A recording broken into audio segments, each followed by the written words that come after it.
غزوہ احد 17 شوال المکرم 3 ہجری کو اس جگہ پر ہوا تھا۔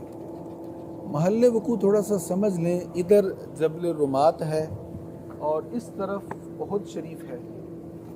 اس سائڈ پر یعنی میرے سامنے والی سائڈ پر مسلمانوں کا لشکر تھا اور اس سائڈ سے میری بیک سائڈ سے مشرکین کا لشکر آیا تھا۔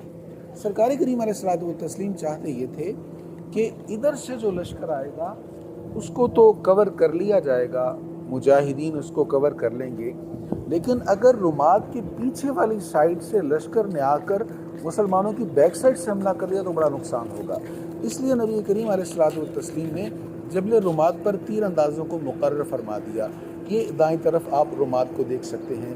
یہاں پر حضور علیہ الصلوۃ والسلام نے تیر اندازوں کو مقرر فرمایا تھا اور انہیں حکم یہ فرمایا تھا کہ کچھ بھی ہو جائے آپ نے یہاں سے نیچے نہیں آنا۔ تو مشرکین کے گھڑ سواروں کا ایک دستہ ادھر سے حملہ ہونا چاہتا تھا۔ جب وہ ادھر آنا چاہے، انہوں نے لشکر پر حملہ کرنے کے لیے آنے کا پروگرام بنایا تو تیر اندازوں نے اوپر سے تیر پھینکے اور وہ واپس بھاگ گئے۔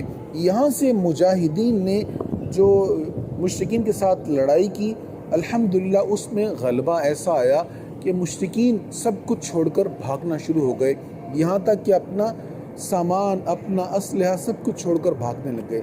اب جب مشرکین یہاں سے واپس بھاگے ہیں تو جو رمات پر صحابہ کرام تھے تیر انداز، انہوں نے کہا کہ اب جنگ تو ختم ہو گئی ہے، لہٰذا ہمیں بھی نیچے اتر کر مال غنیمت سمیٹنے میں دوسرے ساتھیوں کے ساتھ مدد کرنی چاہیے۔ دوسرے صحابہ، دیگر صحابہ جو اور بھی موجود تھے، جو سینئر تھے، انہوں نے کہا نہیں، نبی کریم علیہ الصلوۃ والتسلیم نے ہمیں فرمایا ہے کہ کچھ بھی ہو جائے آپ نے نیچے نہیں اترنا۔ لیکن ان صحابہ سے ایک اجتہادی خطا ہو گئی، یعنی انہوں نے اپنے طور پر درست سوچا تھی وہ خطا۔ انہوں نے یہ سوچا کہ حضور علیہ السلام نے جو کہا تھا نیچے نہیں اترنا، یہ تو دوران جنگ کا تھا نا، اب تو جنگ ختم ہو گئی ہے۔ وہ نیچے آ گئے۔ جیسے ہی وہ نیچے آئے تو مشرکین کی طرف سے کفار نے بیک سائڈ سے حملہ کیا۔ اب جب پیچھے سے آ کے مسلمانوں کی طرف حملہ کیا، اس میں پھر مسلمانوں کا شدید نقصان ہوا۔ 70 صحابہ کرام علیہم الرضوان شہید ہو گئے۔ اس میں امت کے لیے سبق کیا ہے؟ امت کے لیے بہترین سبق یہ ہے کہ رسول اللہ صلی اللہ تعالی علیہ وآلہ وسلم کے ایک فرمان کو اگنور کیا تو اتنا بڑا نقصان ہوا۔ آج بھی اگر ہم رسول اللہ صلی اللہ علیہ وسلم کی ارشادات عالیہ کو نظر انداز کریں گے تو نقصانات ہی ہوں گے۔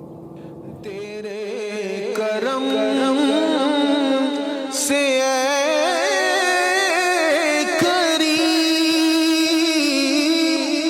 کون سی شے ملی نہیں، جولی ہماری تنگ ہے، تیرے یہاں کمی نہیں۔